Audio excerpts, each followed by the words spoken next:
Hello everybody. आज की इस वीडियो में मैं डिस्कस करना चाहूँगा रिसेंट ट्रेंड्स और हॉट टॉपिक्स क्या है नेट के एग्ज़ाम के। तो पेपर में जो पीछे पेपर हुआ है नेट के एग्ज़ाम का, उस पेपर का एनालिसिस किया है मैंने। पीछे के कुछ और पेपरों का एनालिसिस किया है और ख़ास तौर से जो फोकस पॉइंट हैं, क्या पूछा जा रहा है एग्ज़ाम में और कौन सी बुक इजी आ रही हैं, उन पर मेरा डिस्कशन रहेगा। जो क्वेश्चंस आए हैं वो किस तरीका के आए हैं, आगे क्या फ्यूचर स्कोप है क्वेश्चंस के, क्या क्या आएंगे। तो मैं बताना चाहूँगा कि 2020 में कुछ वीडियो मैंने अपलोड की थी जिनमें मैंने डिस्कशन किया था कि आगे क्या क्या क्वेश्चंस आएंगे। मैं पा रहा हूँ कि जो 2020 का क्वेश्चंस है, पेपर सेट है, उसमें बहुत सारे क्वेश्चंस उसी पैटर्न से क्वेश्चंस हैं, उसी तरीका के क्वेश्चंस मैं देख रहा हूँ। तो काफ़ी अच्छा लग रहा है कि जो प्रोजेक्शन है वो हमारा सही दिशा में जा रहा है। तो अगर आप देखें, पीछे मेरी वीडियो देखें, जब मैंने बताया कि आप किन किन टॉपिकों को हॉट टॉपिक्स में रखें और किन किन टॉपिकों पे ध्यान रखें, तो क्वेश्चंस मोस्टली उन्हीं टॉपिकों से आ रहे हैं जिन टॉपिकों पे मैंने काफ़ी कहा है कि इन टॉपिकों पे आप ध्यान रखें। तो थर्मल स्टैटिस्टिकल पे मैं बताना चाहूँगा क्या क्वेश्चंस आ रहे हैं, और इसमें दो बुक मैंने डिस्कस किए हैं। थर्मल स्टैटिस्टिकल को डिस्कस किया है और थर्मल स्टैटिस्टिकल के साथ एक बहुत ही इंपॉर्टेंट बुक क्लासिकल मैकेनिक्स, जो आजकल काफ़ी ईजी पूछी जा रही है। तो दो बुक जो मैं देख रहा हूँ, ज़्यादा जो क्वेश्चंस हैं मैक्सिमम उनके इजी क्वेश्चंस आ रहे हैं, उन्हें मैं डिस्कस कर रहा हूँ इस वीडियो में। आगे और बहुत सारी वीडियो मैं अपलोड करूँगा जिसमें और भी बुकों के बारे में बताऊँगा और बताऊँगा किस तरीका के क्वेश्चंस आ रहे हैं, आगे क्या स्कोप है, किस तरीका के क्वेश्चंस आगे पूछे फ्यूचर में आने वाले हैं। तो क्वेश्चंस में देख रहा हूँ कि जो क्वेश्चंस था, एक क्वेश्चन आया पीछे पेपर में 0E 2E, ये 3 एनर्जी स्टेट दे रखी थी और बता रखा था कि 2 बोसोन है, इन 3 एनर्जी स्टेटों में है, 0E और 2E में, और फिर कहा था कि 3E में प्रोबेबिलिटी कैलकुलेट कीजिए। तो पीआर का जो जनरल एक्सप्रेशन है वो e की power minus beta E R upon Z होता है, वो सिंपल एक्सप्रेशन इसमें यूज करना था और हमें सिंपली जो क्वेश्चन सॉल्व कर देना था वो केवल और केवल पार्शियल फंक्शन जैसे ही हम कैलकुलेट करेंगे और पीआर की वैल्यू को e की power minus beta E R upon Z करेंगे तो ये सिंपली क्वेश्चन सॉल्व हो जाएगा। अब इस पे मैं जब ये क्वेश्चन पहले आया था इसी पैटर्न का, तभी ये बता दिया था, तभी मैंने डिस्कस किया था कि आगे जो क्वेश्चन आएगा उसमें 3 एनर्जी स्टेट देगा और 2 बोसोन देगा, या हमारा 4 एनर्जी स्टेट दे सकता है, 3 बोसोन दे सकता है। साथ साथ मैंने डिस्कशन में ये भी बता रखा था कि ये क्वेश्चन ऐसा भी हो सकता है बोसोन के लिए ना आए तो फर्मियोन के लिए आए। तो आप फर्मियोन के लिए भी तैयार रखें इसी क्वेश्चन को, इसी पैटर्न को, और उसके फर्मियोन के साथ साथ आप मैक्सवेल बोल्ट्जमैन के लिए भी तैयार रहें, और मैक्सवेल बोल्ट्जमैन में भी दोनों केसों में क्वेश्चन को तैयार रखें, डिस्टिंग्विशेबल और इनडिस्टिंग्विशेबल।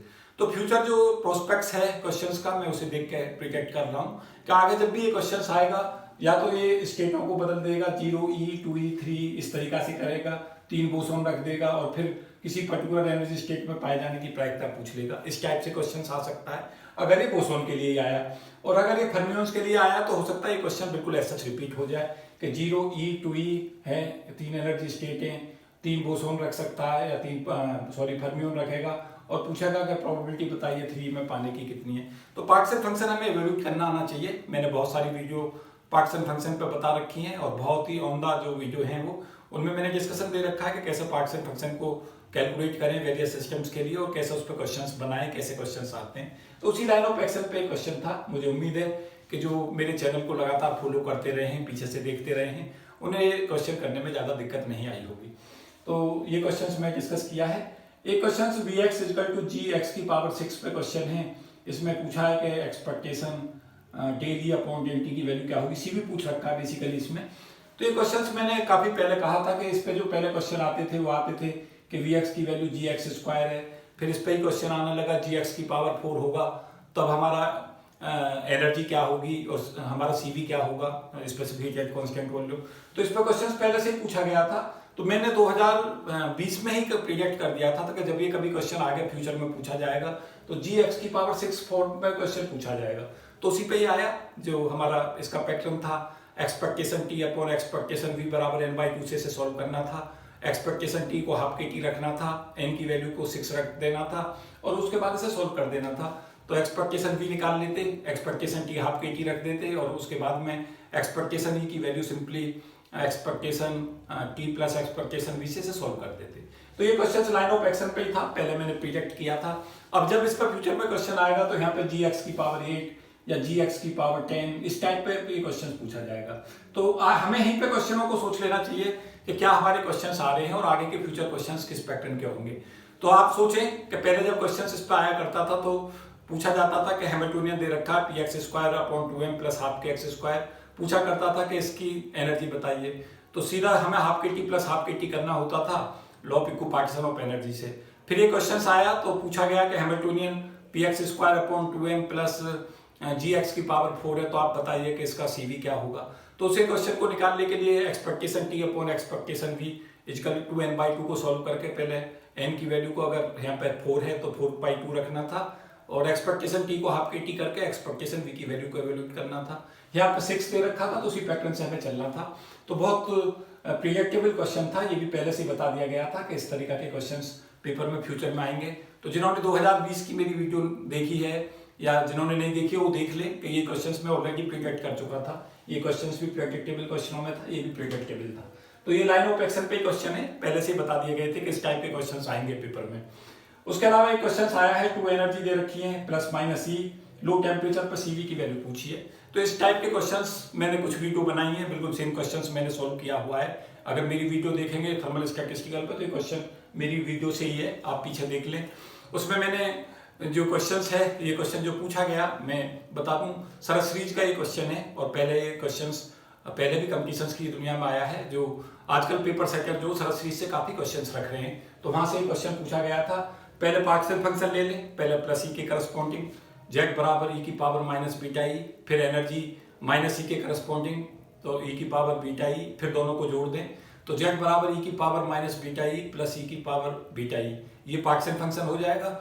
एनर्जी का kT² del/del log z या e = del/del log z लगा दें, एनर्जी कैलकुलेट करें और एनर्जी को कैलकुलेट करके del/del कैलकुलेट कर दें। तो इस तरीके के क्वेश्चंस बहुत पहले से प्रिडिक्ट कर दिए गए थे, बता दिए गए थे, तो उसी लाइन ऑफ एक्शन पे क्वेश्चन था। आगे जो क्वेश्चंस इस पर पूछे जा सकते हैं वो भी मैं प्रिडिक्ट करे दे रहा हूँ। 2 एनर्जी ना देके 3 एनर्जी स्टेट दे देगा, E 2E 3 दे देगा, फिर कहेगा लो टेम्परेचर पर CV बताओ कैसे वेरी करेगा। तो वो क्वेश्चंस आपको नए नए पैटर्न के बना के रखने हैं, या इसी में कह देगा +E -E और 2E एनर्जी स्टेट है, लो टेम्परेचर पर CV बताइए। तो पैटर्नों को सीख लें कि ऐसे ऐसे हम प्रॉब्लम को सॉल्व करेंगे और उसी हिसाब से क्वेश्चन को सॉल्व कर दें। तो यहाँ पे भी क्वेश्चंस की आगे फ्यूचर स्कोप है, ये भी प्रिडिक्टेबल क्वेश्चन था। तो तीनों स्टैटिस्टिकल के मैं कहूँगा इजी क्वेश्चन थे, बहुत मुश्किल नहीं थे और प्रिडिक्टेबल लाइन ऑफ एक्शन पे थे। तो मैं देख रहा हूँ थर्मल स्टैटिस्टिकल के जितने भी क्वेश्चंस आ रहे हैं पेपर में वो सब लाइन ऑफ एक्शन पे आ रहे हैं, इजी आ रहे हैं, जिन्हें आप बहुत इजीली कर सकते हैं। और जितना भी थर्मल स्टैटिस्टिकल आती है उसमें जितना आप मेहनत करेंगे उससे कहीं ज्यादा रिटर्न इस बुक का आता है, इसलिए मैंने यहीं से शुरू किया है। एक क्वेश्चन पूछा गया है expectation ET harmonic oscillator quantum mechanical harmonic oscillator की एनर्जी टेम्परेचर T पे = दे रखी है 2, एक्सपेक्टेशन एनर्जी एट E जो है वो T = 0 के ऊपर और T की वैल्यू पूछी है। तो हमें इसमें कुछ नहीं करना है, एनर्जी का फॉर्मूला रखना है H हाइपरबोलिक जो हमारा H cross ω/2 cot hyperbolic H cross ω/2 kT, वो हमें इसमें फॉर्मूला में यहाँ रख देना है बराबर 2 और H क्रॉस ω/2 यहाँ रख देना, सॉल्व कर देना है, उसके बाद ये आंसर सिंपली सॉल्व हो जाएगा। तो ये केवल फॉर्मूला बेस्ड क्वेश्चन था, केवल और केवल जिन्हें क्वांटम मैकेनिकल हार्मोनिक ऑसिलेटर का पार्टीशन फंक्शन पता था और उसे एनर्जी का कॉट हाइपरबोलिक वाला फॉर्मूला याद था, उन्हें इसमें बिल्कुल भी दिक्कत नहीं आई होगी। और जिन्हें अगर e की पावर -β का एक दूसरा जो एक्सप्रेशन है e की power -β H cross ω/2 upon 1 e की पावर -β H क्रॉस ω, उसे कॉट हाइपरबोलिक में बदल सकते हो। अगर किसी को बदलना नहीं आता तो मेरी वीडियो देख ले, मैंने ये क्वेश्चन भी ऑलरेडी डिस्कस किया है। तो ये क्वेश्चन भी लाइन ऑफ एक्शन पे ही था, बहुत मुश्किल नहीं था। तो मैं देख रहा हूँ चारों क्वेश्चन जो थर्मल स्टैटिस्टिकल से इस वीडियो में मैं बता रहा हूँ सब लाइन ऑफ एक्शन पे थे, यहाँ से आराम से मार्क्स जो है फैच किए जा सकते हैं। और इसी में मैं बता दूं quantum mechanical harmonic oscillator, classical harmonic oscillator वो सब करके रखें, ऑलरेडी मैंने सब डिस्कस किए हुए, वहां से क्वेश्चंस आएगा, फिर से आएगा ये क्वेश्चंस।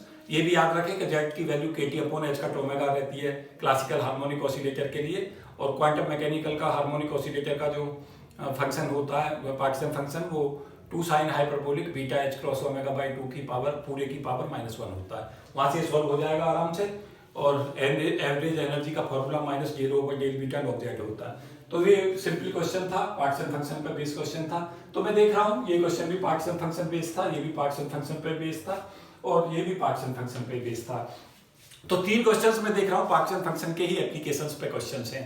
और एक क्वेश्चन जो पूछा गया था वो पूछा गया था मैग्नेटाइजेशन और टेम्परेचर और मैग्नेटिक फील्ड में एक रिजल्ट था। उसमें केवल और केवल इतना सा ही हमें कंसेप्ट लगाना है, उसी से क्वेश्चन पूरा सॉल्व हो जाता कि जो हमारा टेम्परेचर जब हाई होता है तो मैग्नेटाइजेशन घटता है, और जब टेम्परेचर लो होता है तो टेम्परेचर लो होने पे मैग्नेटाइजेशन हमारा जो बढ़ता है। उसी से क्वेश्चन हमारा सॉल्व हो रहा है। मैग्नेटाइजेशन और टेम्परेचर कर्व है, उसको हम इजीली सॉल्व कर सकते हैं। मैंने पहले वीडियो में जो कर्व खींचे गए हैं उन कर्व में वो क्वेश्चन भी किया हुआ है। तो 5-6 क्वेश्चन जो थर्मल स्टैटिस्टिकल थे वो सब वीडियो बेस्ड थे।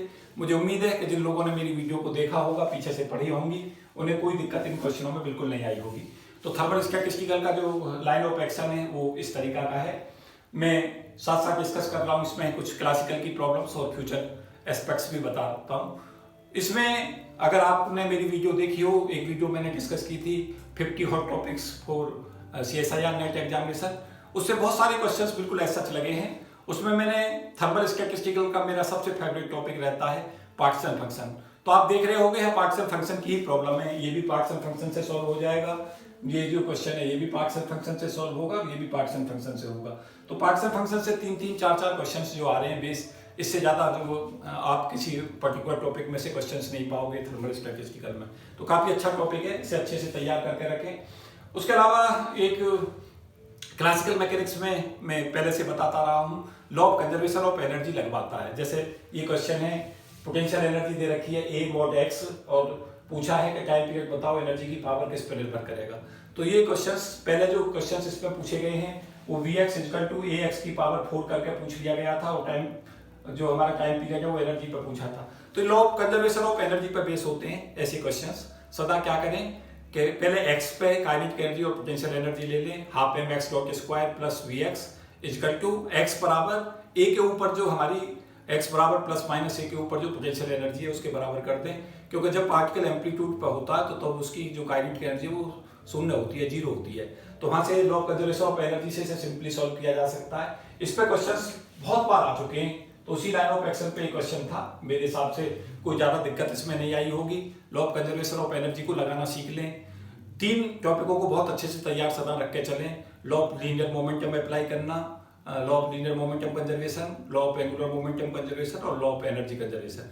तीनों पे कोई ना कोई क्वेश्चन जरूर मिलता रहता है। तो ये इंपॉर्टेंट और हॉट टॉपिक है, पहले से ही मैंने हॉट टॉपिक में रख रखा है ये, और उसी लाइन ऑफ एक्शन पे क्वेश्चन था।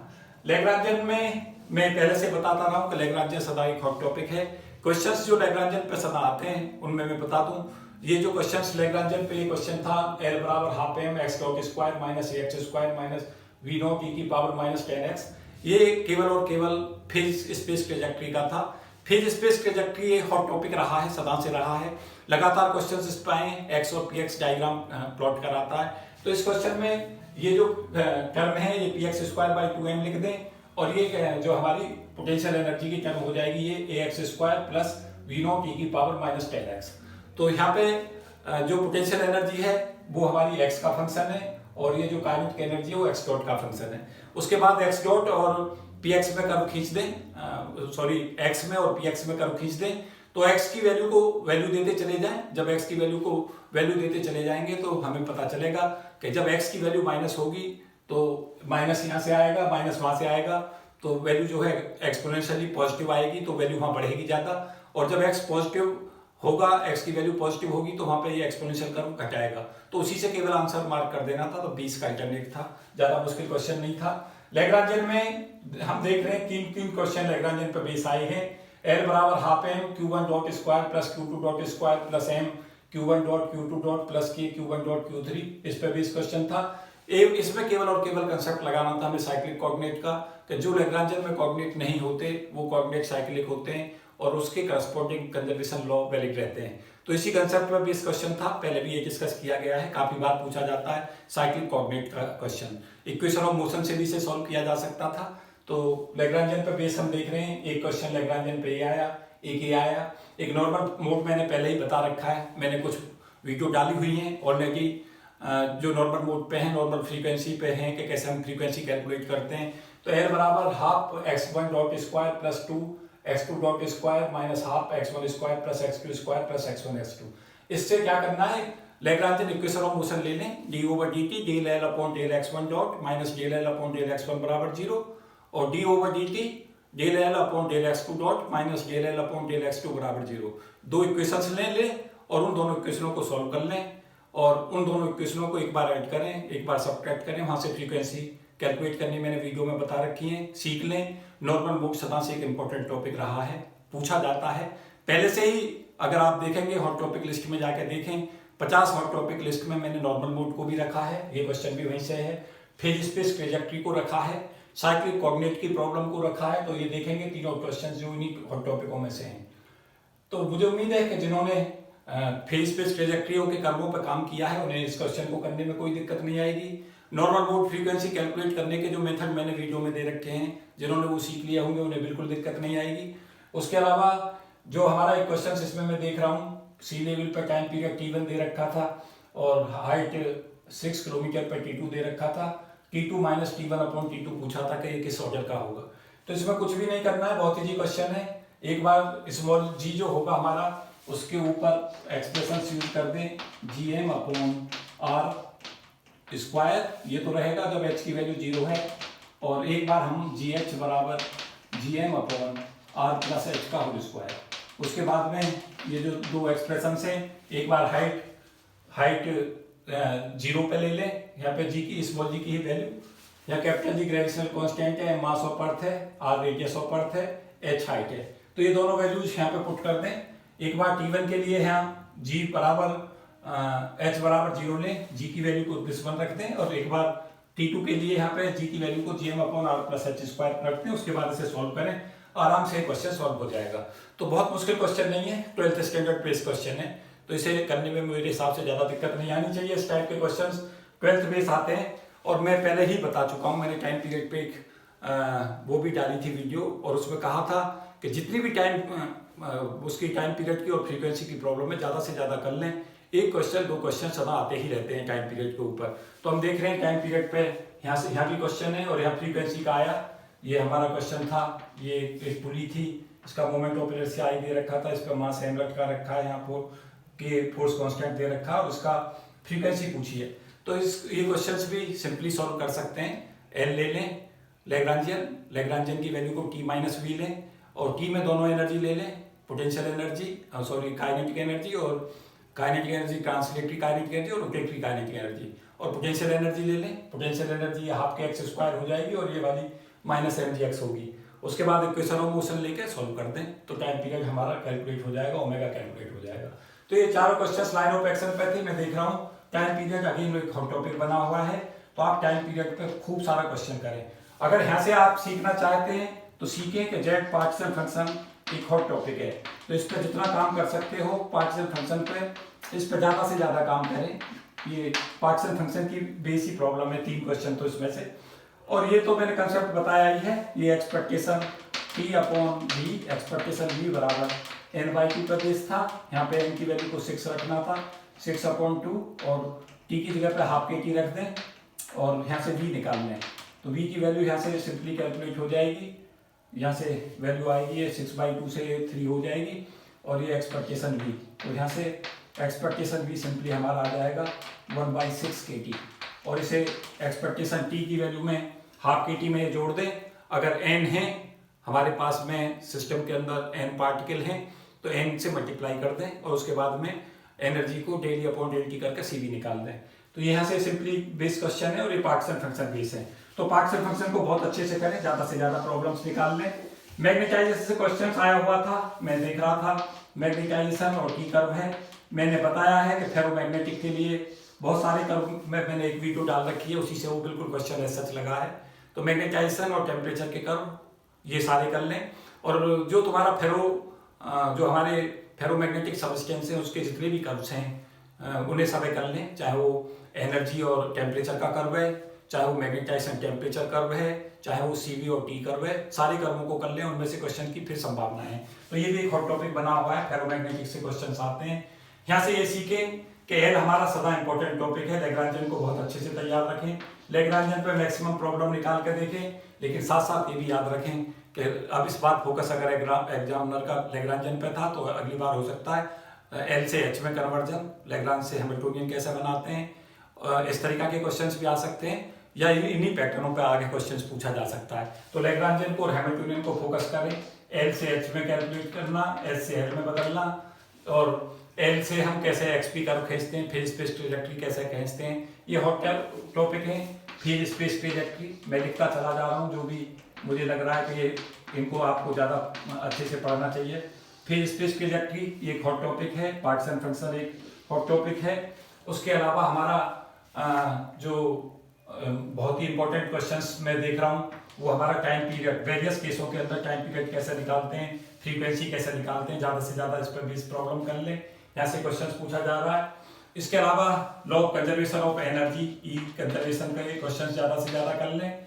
उसके अलावा जो हमारे मोशंस हैं, रोटेटरी मोशंस और सिंपली ट्रांसलेटरी मोशन, उसके जो बेसिक फंडामेंटल्स प्रॉब्लम है उन्हें बहुत अच्छे से कर लें। तो मुझे उम्मीद है कि ये जो वीडियो है वो आपको दिशा देगी और बताएगी कि बहुत ज़्यादा टफ क्वेश्चंस नहीं आ रहे हैं, पेपर बिल्कुल सीधा सीधा आ रहा है, लेकिन आपको क्या होना है कि फंडामेंटल्स पर काम करना है, स्ट्रांगली काम करना है। तो मुझे उम्मीद है कि जो ये वीडियो है ये आपको निश्चित तौर से लाभ देगी।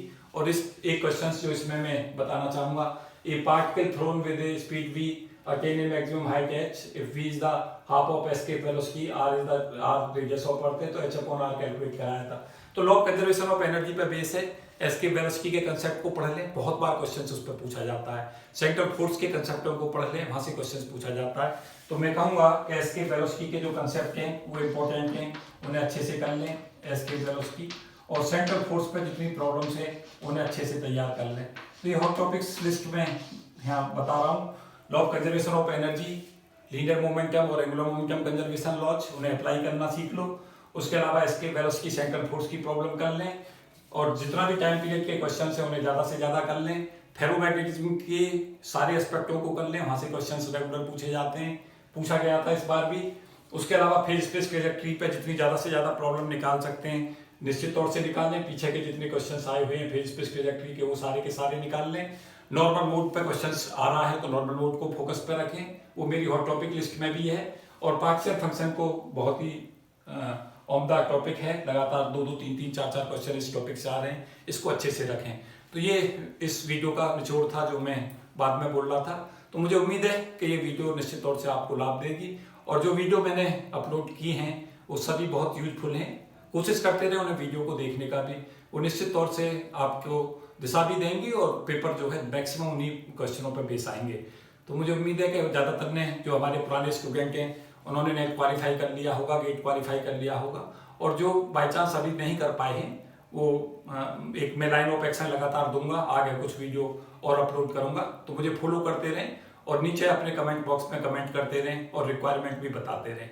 जिन लोगों ने क्वालिफाई किया है उनके लिए उनको कॉन्ग्रेचुलेसन, और जिन्होंने जो नहीं कर पाए हैं किन्हीं कारणों से उनके लिए आगे के लिए शुभकामनाएं कि 2023 में जब भी नेट होगा वो उसमें सफल होंगे। तो इसी शुभकामनाओं के साथ मैं अपनी बात को विराम देता हूँ। Thank you and best wishes for all of you. जय हिंद।